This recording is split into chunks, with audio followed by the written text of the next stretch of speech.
مکے میں جتنے بتوں کی پوجا کی جاتی تھی یہ سارے بت کہاں سے بنے؟ کوئی نیک آدمی تھا جس کا انتقال ہو گیا، اس کے بعد لوگوں نے اس کا ایک بت بنا لیا۔ ابھی بھی مشرکین میں یہ رواج ہے کہ جب کسی آدمی سے یہ متاثر ہو جاتے ہیں جس کو یہ اپنا بھگوان ماننے لگتے ہیں تو اس کا ایک بت بنا لیتے ہیں۔ جب محمد ابن قاسم ہندوستان میں آئے اور عدل و انصاف کا انہوں نے ایک نظام قائم کیا تو یہاں کے غیر مسلموں نے ان کا بھی بت بنا لیا۔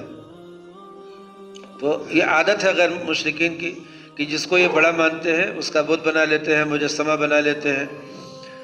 تو یہ ایک بری بات ہے جو چلی آ رہی ہے پہلے سے۔ تو اب دیکھیے گنگا ایک ندی ہے سب ندیوں کی طرح، لیکن یہ جو گنگا ندی ہے یہ جس جگہ سے نکل کر کے آتی ہے گنگوتری سے، وہاں پر کوئی اللہ والے مدفون تھے۔ حضرت مولانا یعقوب صاحب نانوتوی رحمۃ اللہ علیہ فرماتے تھے کہ وہاں پر کوئی اللہ والے مدفون ہیں، قبریں ہیں ان کی، دو نیک لوگوں کی۔ ان قبروں سے گزر کر کے یہ پانی آتا تھا،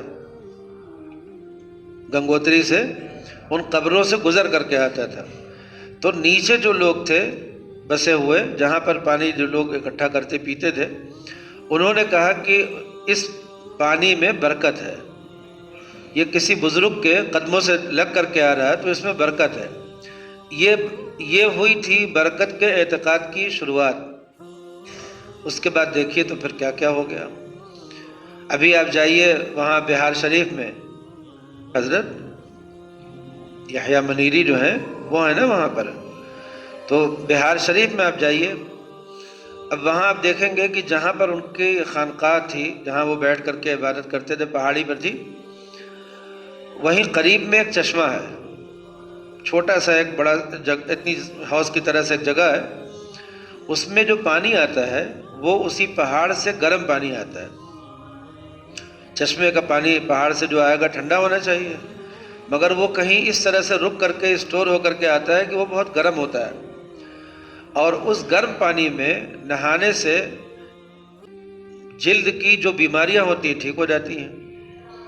جو لوگ بھی جلدی بیماری کے مریض ہوتے ہیں وہ جاتے ہیں وہاں اور جا کر کے نہا لیتے ہیں، ٹھیک ہو جاتے ہیں۔ ایسا کئی جگہوں پہ ہے، یہی نہیں ہے، کئی جگہوں پر ایسا گرم پانی کا انتظام من جانب اللہ۔ تو یہ ان بزرگ کی وجہ سے نہیں ہے، ہو سکتا ہے کہ اس پانی کی وجہ سے وہ بزرگ وہاں پہ ٹھہرے ہوں، ایسا ہو سکتا ہے کہ اس پانی کی وجہ سے وہ بزرگ وہاں ٹھہرے ہوں، لیکن لوگوں نے کیا کیا کہ اب اس پانی کے اندر اعتقاد شروع کر دیا، پھر طرح طرح کی کہانیاں گڑھنے لگے، پتہ نہیں کیا کیا ہو گیا اس کے ساتھ۔ تو ایک تو ہوتی ہے بزرگوں کی کرامت، اور ایک ہوتا ہے مریدوں کا اپنے بزرگوں کو ماورائی مخلوق بنانا کہ وہ انسان تو تھے ہی نہیں، وہ تو خدا تھے یا خدا کے برابر تھے یا خدا جیسے تھے۔ اسی طرح کا کچھ مضمون آ جاتا ہے جس سے عقیدہ خراب ہو جاتا ہے۔ تو ہم جب دعا مانگتے ہیں اللہم صلی علی محمد، تو ہم دعا کیا مانگتے ہیں کہ یا اللہ رحمت نازل فرمائیے ہمارے نبی پر۔ یہ رحمت کون سی؟ جو آپ نے پچھلے انبیاء پر رحمت نازل کی۔ پچھلے انبیاء پر کیا رحمت نازل ہوئی؟ ابراہیم علیہ السلام پر اللہ تعالیٰ نے یہ رحمت نازل کی کہ اللہ تعالیٰ نے پوری دنیا میں اسلام کا فیض انہی سے پہنچا دیا، جاری کیا۔ اسلام کے چشمے کے لیے انہی کو اللہ تعالیٰ نے ایک طرح سے وہ بنا دیا، کہیے کہ ذریعہ بنا دیا، امام بنا دیا ان کو تمام امتوں کا۔ تو اب نبی صلی اللہ علیہ وسلم پر ہم نے دعا مانگی کہ اللہ ان پر آپ نے رحمت نازل فرما دیجیے۔ تو آپ پر جو رحمت نازل ہوئی تو نتیجہ اس کا کیا ہوا کہ اس رحمت کی برکت سے قیامت تک کے لیے اللہ کے پیغمبر ہی کے جھنڈے کے نیچے اب سب لوگ آئیں گے، یہاں تک کہ عیسیٰ علیہ السلام بھی انہی کے جھنڈے کے نیچے آئیں گے، مہدی علیہ السلام بھی آئیں گے، سارے مجددین، سارے علماء، سارے مصلحین انہی کے جھنڈے کے نیچے۔ یہ ہے رحمت جس کے لیے ہم دعا مانگتے ہیں کہ اللہ ہمارے نبی پر اپنی رحمت نازل فرما۔ سمجھ گئے نا؟ کبھی اس سے پہلے آپ نے اپنی اس اللہم صلی کا ترجمہ اور اس کی تشریح سنی تھی؟ ذہن میں آئی تھی کبھی؟ تو سب سے پہلے تو درود شریف کی حقیقت سننا چاہیے۔ اب ہم نے دعا مانگی کہ اللہ ہمارے نبی پر اپنی رحمت نازل فرما، تو ایک یہ تو سمجھ میں آ گیا کہ کون سی رحمت؟ پھر ہم نے دعا مانگی کہ برکت نازل فرما. تو کیا معنی ہوئے برکت کے؟ نبی پر جب برکت کی دعا مانگیں گے تو اس کا مطلب یہ ہے کہ نبی کے ساتھ جو چیزیں وابستہ ہوں وہ اگر تھوڑی بھی ہو تو بہت زیادہ ہو جائے، نفع ان کا زیادہ ہو جائے. تو نبی کی تعلیمات کی یہ حقیقت بھی ہے کہ کوئی ایک بات کوئی لے کر کے بیٹھ جائے تو بھی اس کی نجات کے لیے کافی ہے. کتنے صحابی ایسے آئے کہ انہوں نے آ کر کے کہا کہ اللہ کے رسول مجھے کوئی ایک نصیحت کر دیجیے. آپ نے ایک نصیحت کی. وہ وہاں سے اٹھے کہنے لگے کہ اب نہ اس کے اوپر میں کچھ کروں گا نہ اس سے نیچے کچھ کروں گا، یہی پکڑ لیا میں نے، میں یہی کروں گا. آپ نے فرمایا جاؤ کامیاب ہو جاؤ گے.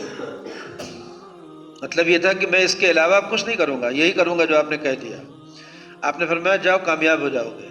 تو جو شریعت اللہ نے نازل کی ہے نبی پر، اس شریعت کی خصوصیت یہ ہے کہ اس کا تھوڑا بھی بہت نفع دیتا ہے. اس کا زیادہ تو بہت نفع دے گا ہی، لیکن اس کا تھوڑا حصہ بھی، تھوڑے جز پر عمل کرنا بھی بہت نفع دیتا ہے. یہ ہے برکت کا مطلب. اور آپ جانتے ہیں کہ روزی کی برکت کیا ہے؟ روزی کی برکت یہ ہوتی ہے کہ تھوڑی روزی کام آ جائے زیادہ. ایک آدمی کے پاس 10 لاکھ روپے آمدنی ہے مہینے کی، لیکن اس کے 9,50,000 روپے کے خرچے ہیں.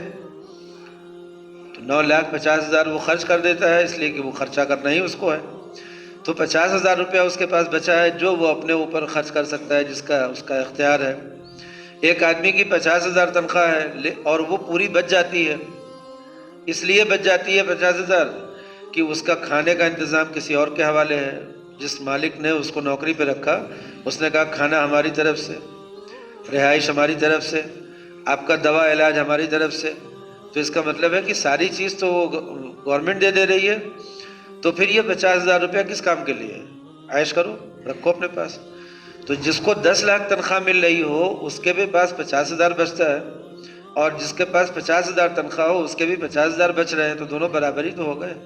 لیکن ایک مصیبت میں ہے کہ وہ 9.5 لاکھ روپیہ اس کو انتظام کرنا ہے کہیں نہ کہیں سے خرچ کرنے کے لیے، اور یہ 50,000 روپے میں آرام سے.